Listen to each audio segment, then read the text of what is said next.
मेरा नाम संगीता है। मेरा एक ही बेटा है। मैं एक मिडिल क्लास घराने से संबंध रखती हूँ। मैंने दिन रात एक की और अपने बेटे को पढ़ाया लिखाया। मेरा बेटा अपना कारोबार करने लगा। वो कोशिश करता लेकिन उसका कोई कारोबार ज़्यादा दिन तक टिक नहीं पाता। मैं भी अब मायूस होने लगी थी। मेरा बेटा तो दिन रात उदास रहने लगा था, लेकिन मैंने उसे समझाया कि कुशाल ऐसे हिम्मत नहीं हारते। भगवान पर भरोसा रखो, एक न एक दिन वो तुम्हें तुम्हारी मेहनत का फल जरूर देगा। और मेरी सी बात को मानकर मेरा बेटा लगातार मेहनत किए जा रहा था। मेरे बेटे ने हिम्मत नहीं हारी और अपनी मेहनत जारी रखी। एक दिन मैं अपनी बहन के घर जा रही थी कि तभी मैं एक सुनसान जगह से गुजरी। चारों तरफ आसपास कोई भी नजर नहीं आ रहा था। इतनी सुनसान जगह पर मेरा दिल घबराने लगा कि तभी मुझे वहां किसी के रोने की आवाज़ सुनाई दी थी। मैं एकदम से घबरा गई, लेकिन मैंने देखा कि एक लड़की जिसकी उम्र यही कोई 20-21 साल रही होगी, अपना चेहरा घुटनों में छुपाए सिसक सिसक कर रो रही थी। मेरा दिल घबराने लगा। आखिर इतनी सुनसान जगह पर एक अकेली लड़की क्या कर रही थी? पहले तो मैंने सोचा कहीं कोई पागल तो नहीं, लेकिन फिर भी इंसानियत के नाते मैं उसके पास गई और उसको इस वीराने में छोड़कर जाने का मेरा मन भी नहीं हुआ। मैं उसके पास गई और उसे पुकारा, बोली, बेटी, रात के समय तुम इस वीराने में क्या कर रही हो? मेरी बात पर उसके शरीर में कुछ हलचल हुई। लड़की ने अपना चेहरा ऊपर उठाया और जोर जोर से रोने लगी। बहुत ही प्यारी सी मासूम सी बच्ची थी। मैंने उसे चुप करवाने की कोशिश की और उससे उसकी इस हालत की वजह पूछने लगी। उस लड़की पर मुझे बहुत ज़्यादा दया आ रही थी, जो रात के समय अकेली इतनी सुनसान जगह पर बैठी हुई थी। मैंने उसे उसके घर वालों के बारे में पूछा तो वो रोते हुए बोलने लगी, मेरा नाम वंदना है। मैं गांव से संबंध रखती हूँ। मेरे माता पिता ने मुझे घर से निकाल दिया है। मैंने हैरान होकर पूछा कि तुम्हारे माता पिता ने तुम्हें घर से क्यों निकाला? मेरी बात सुनकर वो और भी रोने लगी। कहने लगी कि मेरे माँ बाप एक बूढ़े आदमी से मेरी शादी करना चाहते थे। मेरे पापा ने एक बूढ़े आदमी से कर्ज ले रखा था, जिसके बदले अब वो मेरा सौदा करना चाहते थे। मैंने अपने मम्मी पापा के पैर पकड़ लिए कि मुझे इस नर्क में मत धकेलें। मैं उस बूढ़े आदमी के साथ खुश नहीं रह पाऊंगी। इससे तो अच्छा आप लोग मेरा गला दबा दें। लेकिन उन्होंने मेरी एक न सुनी। उन्हें मेरे आंसुओं पर भी दया नहीं आई। जब मैंने उनकी बात नहीं मानी और मैं जिद पर अड़ गई कि मैं उस बूढ़े से शादी नहीं करूंगी, तो उन्होंने मुझे घर से निकाल दिया। वो अपनी आप बीती अपना दर्द मुझे सुनाती रही और फिर आखिर में सिसकियां ले लेकर रोने लगी। मैंने उसे अपने सीने से लगा लिया और तसल्ली दी कि बेटा, भगवान तुम्हारे माँ बाप को अक्ल दे। चलो मेरे साथ, मैं तुम्हें तुम्हारे माँ बाप के पास ले जाऊंगी और उनको समझाऊंगी कि समय एक जैसा नहीं रहता। ऐसे में अपनी बेटी की कुर्बानी मत दो, कोई दूसरा रास्ता निकालो। और फिर इस तरह जवान बेटी को घर से निकालना कोई हल नहीं, बल्कि इससे भी तो और भी ज़्यादा मुसीबत को बुलावा देना होता है। रात ज़्यादा हो चुकी थी, इसलिए इस समय मैं उसे लेकर गांव नहीं जा सकती थी। मैंने वंदना का हाथ पकड़ा और उसे अपनी बहन के घर ले आई। मेरी बहन ने उसके बारे में पूछा तो मैंने उसे वंदना की सुनाई हुई कहानी सुना दी थी। उस लड़की पर दुख भरी नज़र डालकर मेरी बहन बोली, पता नहीं दुनिया में कैसे कैसे लोग होते हैं। मुझे तो विश्वास ही नहीं होता कि दुनिया में ऐसे माँ बाप भी होते हैं जो अपनी जवान बेटी को रात के समय घर से निकाल देते हैं। उन्हें अपनी इज्जत का भी ख्याल नहीं होता। मेरी बहन ने उस लड़की को दया भरी नज़रों से देखा। मेरी अपनी कोई बेटी नहीं थी। मुझे वंदना को देखकर बहुत ज़्यादा दुख हुआ। पूरी रात हमने अपनी बहन के घर पर गुजारी। मेरी बहन ने मुझे और वंदना को खाना खिलाया। खाना खाकर हम सो गए। अगली सुबह मैं उसके बताए गए पते पर उसे लेकर पहुंच गई। दरवाज़ा खटखटाया, लेकिन दरवाज़ा एक नौजवान लड़के ने खोला था। वंदना उसे देखते ही मेरे पीछे छुप गई। मैंने वंदना से पूछा, वंदना, क्या ये लड़का तुम्हारा भाई है? तो वंदना ने नामे सिर हिला दिया। कहने लगी, मैं इस लड़के को नहीं जानती। फिर आगे बढ़कर उस लड़के से अपने माँ बाप के बारे में पूछने लगी। उस लड़के ने हमें बताया कि वो तो कल ही गांव छोड़कर जा चुके हैं। ये मकान हमने खरीद लिया है, अब ये मकान हमारा है। उस लड़के की बात सुनकर वंदना अब और भी ज़्यादा दुखी हो गई थी। उसकी आंखों से आंसू बहने लगे। मैं भी इस किस्मत की हेरा फेरी पर हैरान थी। आखिर भगवान को क्या मंजूर था? मुझे कुछ समझ नहीं आ रहा था। इतनी प्यारी बच्ची के साथ कोई ऐसा कैसे कर सकता है? मैं अपने दिल में उसके माता पिता की गंदी सोच पर हैरान होती हुई वंदना को अपने घर ही ले आई। मैं उसे इस तरह बेसहारा नहीं छोड़ सकती थी। ये मेरे जमीन ने गवारा नहीं किया। मैं उसे लेकर अपने घर आ गई। मेरे साथ वंदना को देखकर मेरा बेटा बहुत ज़्यादा हैरान हुआ। उसने मुझे सवालिया नज़रों से वंदना के बारे में पूछा। मैंने उसे बताया कि फ़िलहाल तो ये लड़की हमारे साथ ही रहेगी। मेरे मुंह से इतना सुनना था कि उसके चेहरे पर गुस्सा उभर आया और वो अपने छोटे से कमरे की तरफ बढ़ गया। मेरा घर ज़्यादा बड़ा नहीं था। मैंने वंदना को अपने कमरे में बिठाया और कुशाल के कमरे में चली आई, जहाँ कुशाल बहुत ही गुस्से से अपनी चीज़ें उलट पुलट कर रहा था। मैंने एक गहरी सांस भरी। मैं जानती थी कि कुशाल को लड़कियों से बहुत ज़्यादा चिढ़ थी। अपने आप में रहने वाला इंसान था, लड़कियों से दूर भागता था। मैं कुशाल के पास गई और उसे समझाने लगी, बेटा ऐसा क्यों कर रहे हो। मेरी बात सुनकर कुशाल ने कहा, मम्मी ये लड़की कौन है जिसे आप हमारे घर ले आई हैं। मैंने उसकी बात सुनी और बोली, बेटा वो बेसहारा लड़की है, उसके माँ बाप नहीं है, इसीलिए मैं उसे यहाँ ले आई हूँ। मेरी बात सुनकर कुशाल उठकर खड़ा हो गया और जाने लगा तो मैंने उसका हाथ पकड़ लिया। वो बोला कि मम्मी आप बहुत भोली हैं, आपको क्या पता कि दुनिया में कैसे कैसे धोखेबाज लोग रहते हैं। क्या पता ये लड़की भी फ्रॉड हो। अगर ऐसा हुआ तो फिर हम क्या करेंगे, कहाँ जाएंगे। अभी तो हमारे हालात वैसे भी मुश्किल से गुजर रहे हैं, कितनी मेहनत करनी पड़ती है तब कहीं जाकर घर का खर्चा चलता है। ऐसे में एक नई मुसीबत आपने लाकर सिर पर बिठा दी। मैं किसी भी नई मुसीबत में पड़ना नहीं चाहता। मैंने उसे समझाया कि बेटा ये लड़की बेसहारा है, बहुत मासूम है, चेहरे से तो बिल्कुल भी फ्रॉड नहीं लगती, और अगर कुछ गलत होगा तो देखा जाएगा, भगवान हमारे साथ हैं। मेरा बेटा तब भी नहीं मान रहा था। आखिर में मैंने उसे अपनी कसम दी, तब जाकर उसने वंदना को घर में रहने की हामी भरी। अब मैं थोड़ा सुकून से थी कि कम से कम वंदना को एक सहारा मिल गया था। अगर वो ऐसे ही बेसहारा गलियों में घूमती रहती तो फिर उसके लिए ये बिल्कुल भी ठीक नहीं होता। आज के समय में तो इंसान नहीं बल्कि भेड़िए बसते हैं जो अकेली लड़की को नोच खाने के लिए तैयार रहते हैं। तो ऐसे हालात में मैं उसे सड़क पर अकेला नहीं छोड़ सकती थी। मैंने सोचा कि जो कुछ भी होगा भगवान अच्छा ही करेगा। लेकिन कहते हैं ना कि समय और किस्मत का कुछ पता नहीं कब बदल जाए। धीरे धीरे दिन गुजरने लगे थे। वंदना को मेरे पास आए 3 महीने हो गए थे। वो मेरे साथ मेरे काम में हाथ बटाती और मेरी खूब सेवा करती थी। मुझे तो जैसे भगवान ने एक बेटी दे दी थी। वंदना मुझे किसी भी काम को हाथ नहीं लगाने देती। रातों को उठकर मेरे पाँव दबाती। वो मेरा बहुत ख्याल रखती थी। कहती, अगर आप मुझे सहारा नहीं देती तो मैं कहाँ जाती। आप तो मेरी सब कुछ हैं।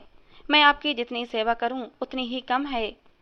वो मेरा इतना ख्याल रखती कि कभी कभी तो मुझे अपने आप पर ही गर्व होने लगा कि पता नहीं मैंने ऐसे कौन से अच्छे काम किए थे जो मुझे भगवान ने वंदना के रूप में एक बेटी दे दी थी।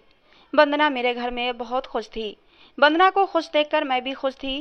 लेकिन मैं अपने बेटे कुशाल के लिए परेशान थी। वो वंदना से पहले की तरह चिढ़ता तो नहीं था, लेकिन पता नहीं क्यों वंदना अब भी उसके सामने आने से बचती थी। बहुत ज़रूरी काम होता तभी उसके सामने जाती, नहीं तो कुशाल के घर में आते ही वो इधर उधर हो जाती थी। मैंने बहुत कोशिश की कि वो कुशाल का डर अपने दिल से निकाल दे। कुशाल मेरा बेटा है और बहुत ही अच्छा लड़का है। लेकिन पता नहीं वंदना को क्या हो गया था कि कुशाल के सामने जाने से हमेशा बचती थी। उसके यहाँ आने के बाद मैंने एक चीज़ पर गौर किया था कि वंदना अब कुशाल को बुरी नहीं लगती थी। मैंने कुशाल की आंखों में अब वंदना के लिए पसंदीदगी की झलक देखी थी। वैसे तो मेरा बेटा लड़कियों से दूर भागता था और मेरे दिल को यही डर सताता था कि पता नहीं मेरा बेटा शादी भी करेगा या नहीं। कुशाल मेरा इकलौता बेटा था। अगर वो शादी नहीं करता तो फिर मेरा तो पूरा वंश ही खत्म हो जाता और फिर मेरे बाद मेरे बेटे का ध्यान रखने वाला भी कोई नहीं था। जब मैंने कुशाल की आंखों में वंदना के लिए प्यार देखा तो मेरे दिल में ख्याल आया कि यही अच्छा मौका है कुशाल को रास्ते पर लाने का। लेकिन मैं डायरेक्ट तो कुशाल से बात नहीं कर सकती थी। कुशाल के दिल का हाल जानने के लिए मैंने अपने मोहल्ले की एक रिश्ते कराने वाली से वंदना के रिश्ते की बात चलाने को कहा। उसने मेरे कहने के अनुसार मेरे घर वंदना का रिश्ता लेकर भेज दिया। रिश्ते वालों को वंदना पसंद आ गई थी। उन्होंने तो ये भी कहा था कि हम अभी वंदना को अंगूठी पहना देते हैं और वंदना को अपनी बहू घोषित कर देते हैं। लेकिन मैंने ही उन लोगों को रोक दिया। अब वो लोग अगले हफ्ते आने का बोलकर चले गए। मैं कुशाल के हाव भाव देखना चाहती थी। मैंने सोचा कि मैं जब कुशाल को वंदना के रिश्ते के बारे में बताऊंगी तो वो ज़रूर कुछ ना कुछ रिएक्ट करेगा और फिर मैं कुशाल के दिल का हाल जान पाऊंगी कि आखिर कुशाल के मन में क्या चल रहा है। शाम को जब कुशाल घर आया तो मैंने उससे कहा कि मैंने वंदना का रिश्ता तय कर दिया है। अगले हफ्ते वो वंदना की उंगली में अंगूठी पहनाकर मंगनी की रस्म करना चाहते हैं। मेरी बात सुनकर कुशाल का चेहरा गुस्से से तमतमाने लगा। कहने लगा, मम्मी, एक बार तो आप मुझसे भी पूछ लेती। मुझसे पूछे बिना ही आपने वंदना का रिश्ता तय कैसे कर दिया। मैंने अनजान बनते हुए कहा, कुशाल, तुमसे पूछने वाली क्या बात थी? तुम कोई उसके सगे रिश्तेदार तो हो नहीं कि तुमसे पूछना जरूरी था। मैंने वंदना को इस घर में सहारा दिया था। तुम भी वंदना की वजह से अपसेट हो गए थे। मैंने सोचा कि अब वंदना की शादी कर दूं तो तुम भी थोड़ा खुद को रिलैक्स फील करोगे। मेरी बात सुनकर कुशाल ने अपना सर झुका लिया। मैं उसकी अगली बात का इंतजार करने लगी और फिर कुशाल ने बोल ही दिया, मम्मी, मैं वंदना को पसंद करने लगा हूँ और वंदना से शादी करना चाहता हूँ। उसकी बात पर मैं उसे घूरने लगी और बनावटी गुस्से से बोली, नालायक, तू तो उस बच्ची से खार खाता है, तो अब कैसे शादी की बात कर रहा है? मैंने उसके सर पर हल्की सी चपत लगाई। वो मेरे करीब खिसक आया और मेरे बनावटी गुस्से को नज़रअंदाज करते हुए बोला, मम्मी, मैं वंदना से प्यार करता हूँ और उससे ही शादी करूँगा। मेरे अलावा किसी और की नहीं हो सकती वंदना। ये कहकर वो कमरे से निकल गया और मैं उसकी बातों पर मुस्कुराने लगी। कुशाल तो मान गया था, लेकिन अब समस्या वंदना की रजामंदी की थी। मैं जानती थी कि वंदना मेरी बात पर इनकार नहीं कर सकती, लेकिन मैं ये भी जानती थी कि वंदना शुरू से ही कुशाल से डरती रही है, तो फिर उसके साथ पूरी जिंदगी गुजारने के बारे में शायद वो सोच भी नहीं सकती। उसके लिए एक बड़ा फैसला होगा। सुबह नहा धोकर फ्रेश होने के बाद मैंने वंदना को अपने पास बिठाया और उसे समझाने लगी। मैंने कहा, वंदना, क्या तुम मुझसे प्यार करती हो? मेरी बात सुनकर वंदना की आंखों में आंसू आ गए। कहने लगी, आप तो मेरी भगवान हो, आप ऐसी बातें क्यों कर रहे हो? मैंने वंदना के हाथ अपने हाथों में थाम लिए। मैंने कहा, वंदना, क्या तुम मेरे बेटे कुशाल से शादी करोगी? मेरी बात सुनकर वंदना ने झटके से अपना सर ऊपर उठाया था। ऐसा लगा कि जैसे उसे करंट लगा हो। वो जल्दी से ना में सिर हिलाने लगी। वंदना शायद अब भी डरी हुई थी। मैंने उसे समझाया कि कुशाल बुरा लड़का नहीं है। लड़कियों से नफरत के पीछे एक बड़ी वजह है और वो है उसकी बुआ। अपनी बुआ की गलत करतूतों की वजह से कुशाल हर लड़की से नफरत करने लगा। उसकी बुआ ने एक बहुत बड़ा गलत काम किया था और जिसकी वजह से उसकी बुआ को खानदान से निकाल दिया गया था। और फिर कुशाल भी उन्हीं का खून है। बस इसीलिए औरत जात से चलने लगा था और लड़कियों से दूर रहता है। मेरी बातों से वंदना का दिल थोड़ा शांत तो हो गया था, लेकिन वो अब भी कुछ डरी हुई थी। मैंने वंदना से वादा किया कि मैं तुम्हारे साथ कभी भी नाइंसाफी नहीं होने दूंगी। मेरा बेटा अब पहले जैसा नहीं रहा, जो बात बात पर तुम्हें भला बुरा कहता था और तुमसे नफरत करता था। अब तो तुमने खुद महसूस किया होगा कि कुशाल बदल चुका है, वो तुमसे प्यार करने लगा है। मेरी बातों ने शायद उसके दिल पर छाई धूल साफ कर दी थी। कहने लगी कि मैं आपको मना कैसे कर सकती हूँ, आप तो मेरे लिए भगवान समान हैं। आपने तो उस समय मेरा साथ दिया था जब मेरे माँ बाप ने भी मुझे त्याग दिया था। वंदना की बात सुनकर मैं खुश हो गई थी कि भगवान ने मुझे बहुत ही अच्छी बहू और बेटी दोनों ही दे दी थी। मैंने कुशाल और वंदना की शादी तय कर दी और फिर वंदना और कुशाल की शादी का दिन भी आ गया। दोनों की शादी मैंने धूमधाम से तो नहीं की थी, लेकिन बहुत ही खुशी से की थी। मोहल्ले के सारे घरों में मैंने दावत दी थी और उनको भी अपने घर की पहली खुशी में शामिल किया था। शादी के बाद कुशाल ने वंदना का बहुत ध्यान रखा था। उसके खाने पीने का, उसकी हर छोटी बड़ी ज़रूरतों का ध्यान रखता था। लेकिन एक बात अब मुझे अंदर ही अंदर परेशान कर रही थी और वो थी वंदना की सेहत, जो दिन ब दिन गिरती जा रही थी। वो थोड़ा सा भी काम करती तो हाँफ जाती थी। मैंने हर नुस्खा आजमा लिया था, लेकिन उसकी तबीयत में कोई सुधार नहीं हो रहा था, बल्कि वंदना की तबीयत तो दिन ब दिन खराब होती जा रही थी। मेरी बहू बहुत खूबसूरत थी। उसकी बड़ी बड़ी काली काली आंखें किसी को भी अपना दीवाना कर लेती, लेकिन अब उसकी आंखों के नीचे काले घेरे आने लगे थे। कुशाल मेरी वंदना से उम्र में थोड़ा ज़्यादा जरूर था, लेकिन वो वंदना का पूरा ख्याल रखता। मुझे याद है शादी का वो दिन जब मेरी बहू दुल्हन बन के मेरे घर में आई थी। शादी से कुछ दिन पहले मैंने वंदना को अपनी बहन के घर भेज दिया था और वंदना वहीं से दुल्हन बनकर मेरे घर आई थी। उस समय वंदना कितनी खुश थी। शादी के बाद मुझे कोई भी परेशानी नहीं हुई थी, लेकिन वो खामोश रहने लगी थी। जो काम करने को कहती बस खामोशी से कर देती, कुछ ज़्यादा बोलती नहीं थी, काम करती और चली जाती। मुझे अब उसकी चिंता सताने लगी थी। मैंने काफ़ी डॉक्टरों को दिखाया, हकीमों को दिखाया, पर कोई फ़र्क नहीं पड़ा। बस उसकी सेहत दिन ब दिन गिरती ही जा रही थी। कुशाल उस दिन घर आया तो मैंने उससे वंदना की तबीयत के बारे में पूछा। साथ ही मैंने उसे बताया कि आज तो वंदना की तबीयत कुछ ज़्यादा ही खराब है। वो अपने कमरे में सो रही थी। कुशाल वंदना के कमरे में आया और उसे उठाकर बिठाया और बहुत ही प्यार से उसके बालों में उंगलियां चलाते हुए उसे जगाने लगा। उस समय वंदना की हालत बहुत खराब हो रही थी। कुशाल ने उसे तराज से शीशी निकाल कर उसमें से थोड़ा सा शहद चटाया। मैं नोटिस कर रही थी कि शादी के दूसरे दिन से ही कुशाल वंदना को शहद चटाता था और उसके बाद उसे छत पर भी लेकर जाता था। मैं बहुत हैरान होती और उससे पूछती थी, लेकिन वो कोई ना कोई बहाना बना देता था। लेकिन मैंने भी सोचा था कि वो वंदना का पति है, वंदना से प्यार भी करता है, तो वो उसके साथ कुछ गलत तो करेगा नहीं। वंदना अब फिर से लेट गई थी। कुशाल भी वॉशरूम में फ्रेश होने के लिए चला गया था। मैं कुछ देर वहीं वंदना के पास बैठी रही और फिर उठकर बाहर आ गई। ऐसे ही कुछ दिन और गुजर गए। एक दिन मेरी बहू मेरे पास ही बैठी हुई थी कि अचानक बेहोश होकर एक तरफ को लुढ़क गई। उस समय कुशाल घर पर मौजूद नहीं था। मैं बहुत ज़्यादा परेशान हो गई। मैंने जल्दी से कुशाल को फ़ोन करके बुलाया। कुशाल उसे लेकर हॉस्पिटल भागा। डॉक्टर ने वंदना का चेकअप किया और कहा कि दिमागी दबाव की वजह से बेहोश हो गई है। लगता है आपकी बहू दिमाग पर कुछ ज़्यादा ही प्रेशर लेती है, इसीलिए शायद बेहोश हो गई है। थोड़ी देर बाद वंदना को होश आ गया था। मेरा बेटा वंदना को घर ले आया। मैंने वंदना के लिए जूस बनाया और कमरे में लेकर चली आई। मैं कमरे में दाखिल हुई तो मैंने देखा कुशाल वंदना के गले में एक पीले रंग का धागा बांध रहा था। मैंने जूस का गिलास साइड टेबल पर रखा और उससे उस धागे के बारे में पूछने लगी। मैंने पूछा, कुशाल, तुम वंदना को ये क्या पहना रहे हो? तो वो बोला, मम्मी देखो ना, वंदना आए दिन बीमार रहती है और कमज़ोर भी होती जा रही है, इसीलिए मैं ये बहुत बड़े पंडित जी से ये धागा लेकर आया हूँ।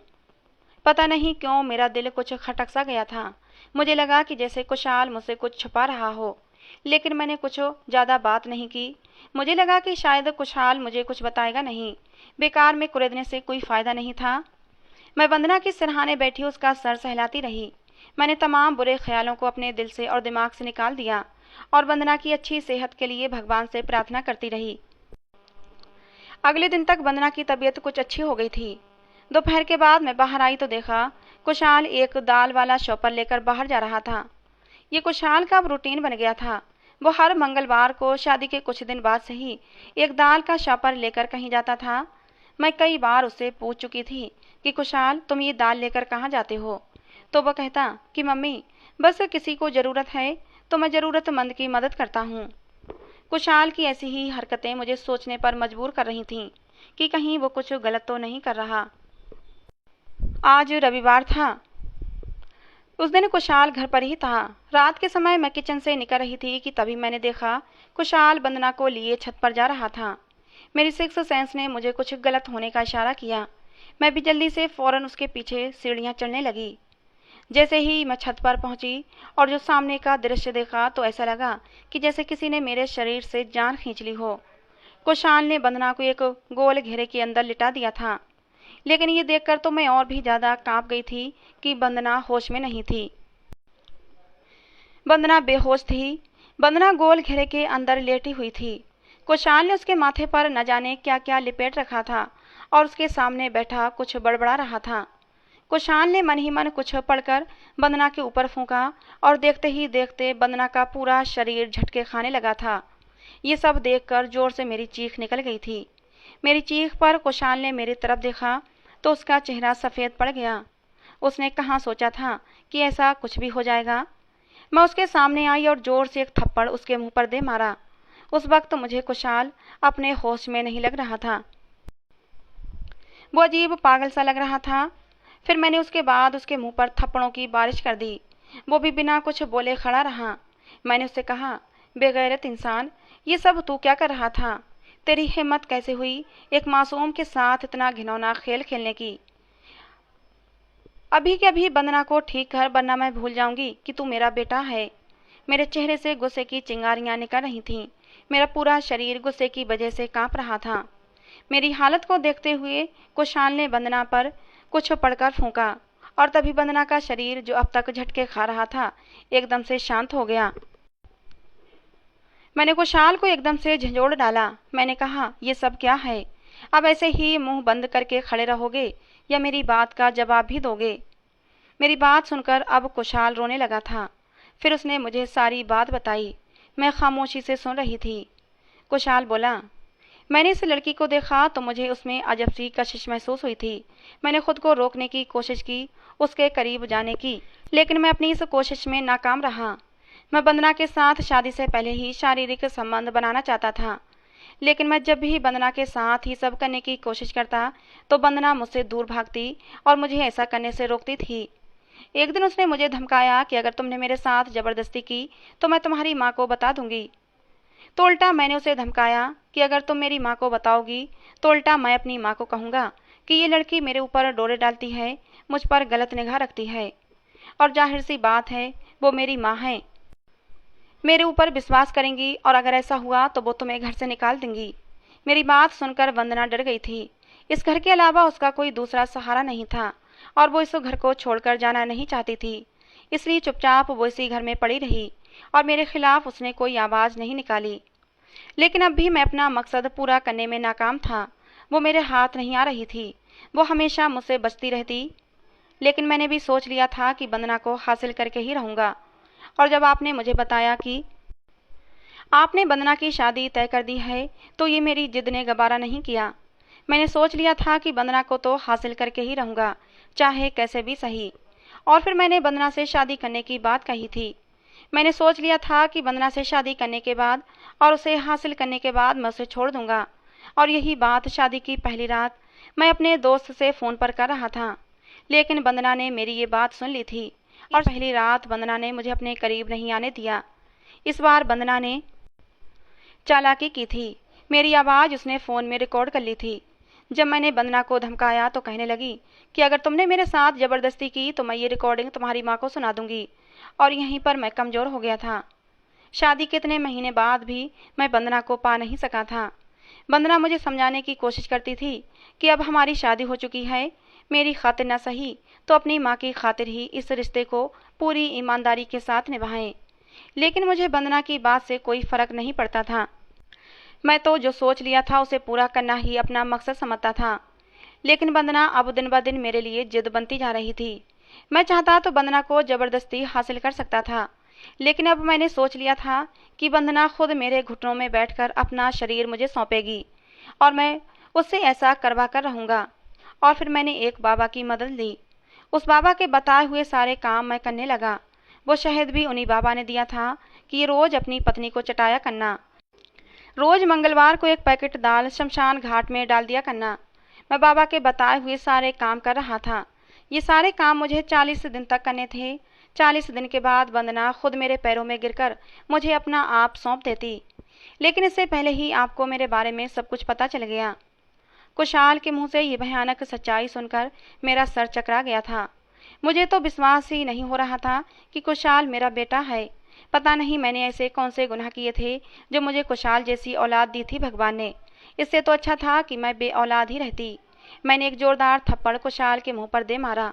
बेशरम, तुझे शर्म नहीं आई?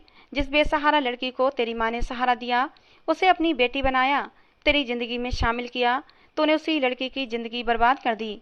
मैं तुझे कभी माफ़ नहीं करूँगी। अरे, ऐसी बहू और पत्नी तो किस्मत वालों को मिलती है। इतना सब कुछ वो चुपचाप सहती रही और उसने मुंह नहीं खोला। उल्टा वो तुझे लाइन पर लाने की कोशिश करती रही और तू उसे बर्बाद करने पर तुला रहा। वंदना को अब कुछ कुछ होश आने लगा था। मैंने वंदना का हाथ पकड़ा और उसे नीचे कमरे में ले आई। उसे बेड पर लिटाया और मैंने उससे रो रो कर माफ़ी मांगी। वंदना को समझ आ गया था कि मुझे सच्चाई पता चल चुकी है, तो वो भी अब मेरे गले से लगकर फूट फूट कर रोने लगी थी। मैंने कहा, वंदना, मुझे माफ़ कर दे बेटा, मैंने तेरे साथ बहुत गलत किया, मैं तेरी गुनहगार हूँ। वंदना ने मेरे जुड़े हुए हाथ थाम लिए और रोते हुए बोली, नहीं माँ जी, आपने मेरे साथ गलत नहीं किया, बल्कि मेरी किस्मत ने ही मेरे साथ गलत किया है। आपने तो मेरे साथ जो किया वो मेरी भलाई के लिए किया था। मैं आपको दोषी नहीं ठहरा सकती। मेरी किस्मत में न माँ बाप का प्यार था, न शादी के बाद पति का प्यार मिला। लेकिन भगवान ने आपके रूप में मुझे माँ दी थी और मैं आपसे हाथ धोना नहीं चाहती थी। इसीलिए मैं कुशाल के सारे जुल्मों को सहती रही। मुझे उम्मीद थी कि शायद कुशाल एक न एक दिन सही रास्ते पर आ जाएगा। मैं कुशाल के पास गई, उसका हाथ पकड़कर भगवान के सामने लाकर मैंने खड़ा कर दिया। मैंने कहा, कुशाल, तुझे भगवान की सौगंध है, तू अभी इसी वक्त मेरे घर से निकल जा। जिस दिन तुझे लगे कि तू मेरी बहू के काबिल हो गया है, तो उस दिन तेरे लिए घर के दरवाजे हमेशा के लिए खुले मिलेंगे। लेकिन तुझे भगवान की सौगंध है, बुरे ख्याल के साथ इस घर में दाखिल हुआ तो तुझ पर भगवान का कहर टूटेगा। जब तक वंदना के काबिल खुद को ना कर ले, इस घर में कदम मत रखना। कुशाल सर झुकाए घर से निकल गया। अब घर में मैं और मेरी बेटी वंदना रहते हैं। हम दोनों माँ बेटी ही एक दूसरे का सहारा हैं। वंदना ने एक नौकरी कर ली है। धीरे धीरे उसकी सेहत भी ठीक होने लगी है और वो खुश भी रहने लगी थी। हम दोनों एक दूसरे के साथ बहुत खुश हैं। कभी कभी सोचती हूँ क्या कुशाल वापस इस घर में आएगा, तो दिल के किसी कोने से आवाज़ आती है कि वो मेरा बेटा है और मेरी परवरिश इतनी बुरी नहीं कि कुशाल को सही राह पर न ला सके। एक न एक दिन कुशाल जरूर वापस आएगा और मेरी वंदना की ज़िंदगी खुशियों से भर जाएगी। मुझे अपने भगवान पर पूरा भरोसा है और मुझे उस दिन का इंतज़ार है जब कुशाल एक अच्छा पति और एक अच्छा बेटा बनकर इस घर में दाखिल होगा।